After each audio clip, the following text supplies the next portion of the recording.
Promise. I promise yan. Sasabihin ko po sa'yo na hindi po ako spy. Opo, hindi po ako spy. Hindi nga. Opo. Purely Pilipino ka ba? Opo. Kantahin mo nga yung salamin? Mahiwaga salamin, kailan naaminin ang tunay na pagtingin. Yeah! Iba tayo eh. Hindi po talaga. Kung hindi ka spy, edi ano ka? Pamaypay. Oo na nga. Ayan, yan pala yung walkie-talkie from Wish lang.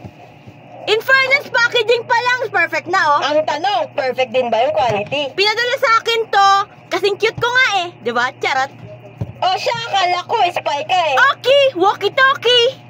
Kapag nasa bahay yan, yan gamitin mo ha, para malilesa ng screen time mo, para hindi puro cellphone. Mura lang yan. O siya, it's a prank! Spy po talaga ako. Spiny sardines, spicy bread, Spanish bread, spicy chicken. Charot.